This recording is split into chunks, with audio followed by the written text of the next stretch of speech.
Hey, this is Big Girl Diary. And oh man. This answers so many questions about the body positivity. You're gonna have to hold on.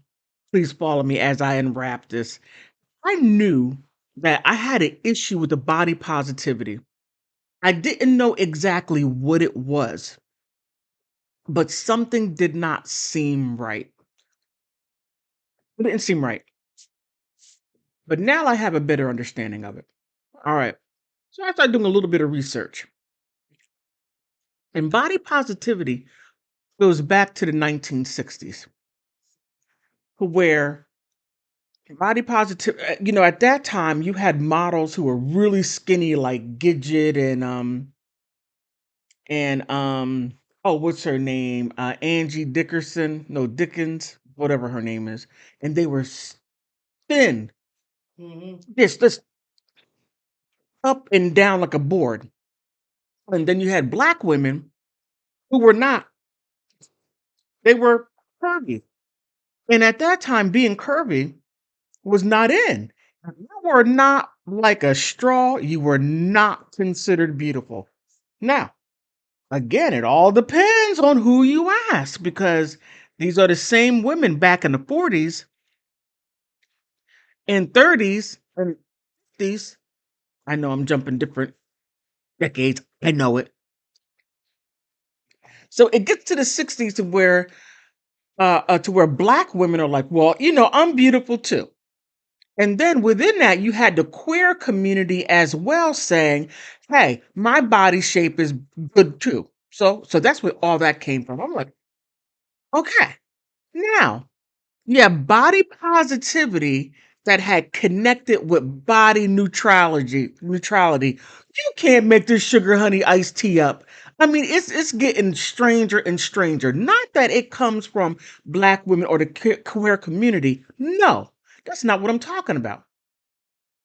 But where the body positivity, to where it has gone to the absurdity, the it's so absurd to where it's like, well, if you don't date me, then you're fat phobic, and you don't even want to date fat men.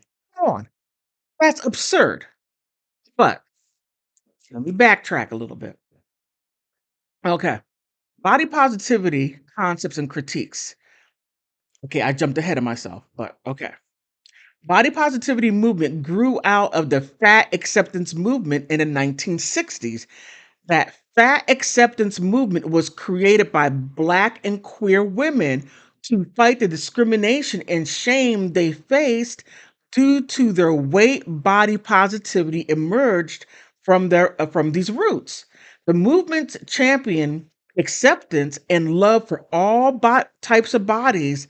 It challenged cultural ideas of beauty and societal concepts and exceptions around the body. It calls attention to unhelpful and harmful messages to people have received about their bodies from individuals, media, and society. Period. Okay, this is an additional piece to body positivity, and my mother would like to chime in on it. So you're going to see me looking this way. I'm talking to her. Okay, go ahead, mom. You were saying she was saying that body positivity, it was more so men like to be with big women because big women knew how to put water in a pot and make magic. Right. Skinnier women really did not know how to cook.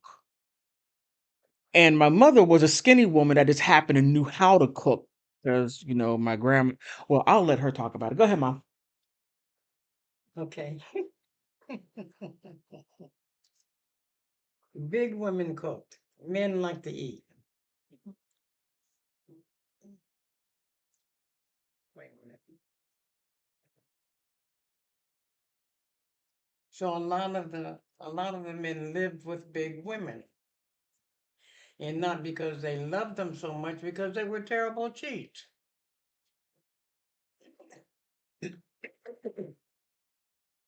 But they liked to eat, so they always knew that their dinner was ready. and the women would cook what the men wanted to eat. So that's where that part came from. Okay. I just wanted you to put that in there that a lot of the men lived with big women. It wasn't because that they were that that the men knew anything about fidelity. Right, The only thing what they knew about is I know I'm going to get a hot meal right, when I go home, right, even though I know that I'm with this big woman and she knows that I'm a cheater and she's okay with that. right. Gotcha. Got you. Yes. So that's the part you're missing. Now I have a better understanding why the feminists. I get it. I get it. It's your fault, men. We wouldn't have this issue if you know how to stay in one spot. And stay with one woman Stay because with they one were woman. they were all over the place with women. And even though the fat women were jealous, they put up with it because they would say, "Well, who else is there?" Mm, okay. So I have to put up with this. Gotcha. Anything else you want to add? Hmm? Anything else? I can't. I did. I forgot what it was. All right. Now, when you're talking about body positivity, now you have to look at what people you're trying to attract. So back at that time, guys did not want no Teletubbies. No, no, they didn't. Now, if your idea and you were attracted to men, now keep in mind, men are very visual. Oh, the most stressed out community are the gay men. If you come and tell them accept me as I am, he will give you the middle finger, turn around and get out of here. Be gone. No fatties. Gym body only. And they'll tell you that. And you better not try to shame them because you can't shame them because they know what they want. Period. End of stop. Pull, yield, all of the above. So women are saying, okay, body positivity, accept me as I am. Now, okay. So now here is where the delusion comes in. And I'm starting this phrase called delusional Olympics. Who's the most delusional wins. Oh my goodness, let me stop.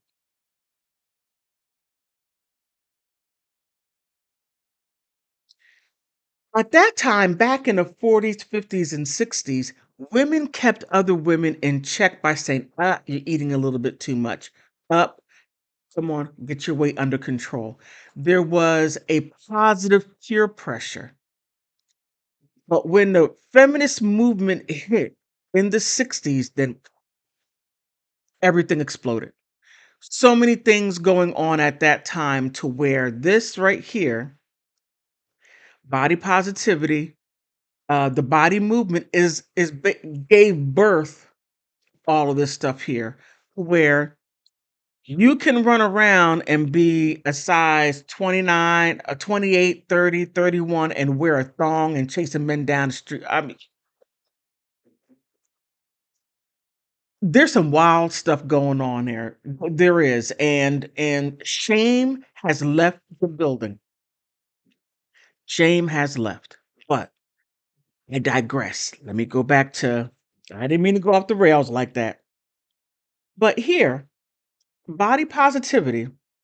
Body positivity is a movement to accept bodies of all sizes and types rather than those that conform to societal ideas of beauty. Now, key point, societal ideas of beauty. Now, if you want to be an individual and say this is how I want you to accept me. Now, maybe a couple of people might buy into that. But when you have a societal agreement on what they stamp to be beautiful, especially if you're talking about men, and I don't care if you're gay, I don't care if you're straight, men are men, and guess what? They're visual.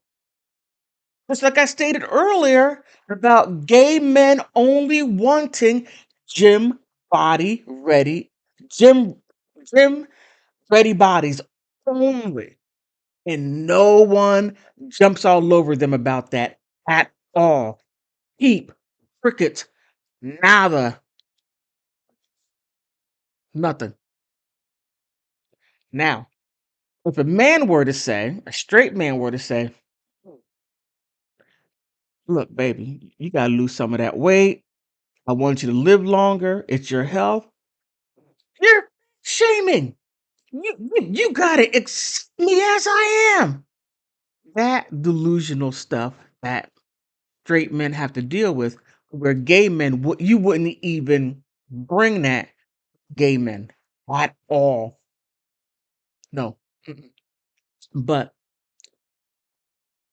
where is the body? Okay. What's the difference between body positivity and body neutrality? Now, I thought this was quite interesting. When it comes to body acceptance, two camps are thought of seem to dominate conversations. Some people subscribe to the body positivity or loving their bodies regardless of the shape, size, color, gender, or ability. There's going to be some more after that. Watch. Give it another year. Others embrace neutrality, both focus on appreciating what the body can do. Okay, that's interesting. Is one better than the other, or should we both find a good balance between the two? Psychologist Susan Alberts, um, a doctor of psychology, gives an overview of both movements and some tips on how we can make peace with our bodies. Well, I can I don't have a PhD, but I am a big girl. And I would say it's all going to revolve around losing that weight. That's it. You can add all the body positivity, loving your body. That is you reflecting on self. But when you are putting your reflecting on self on what society should accept, and you don't accept it for yourself, there's a huge problem and delusional, and you're being hypocritical. So let's just simply say, think more about losing the weight. I'm on that journey. It was not easy to gain it, and it's not going to be easy losing it. And on that note, what do you think?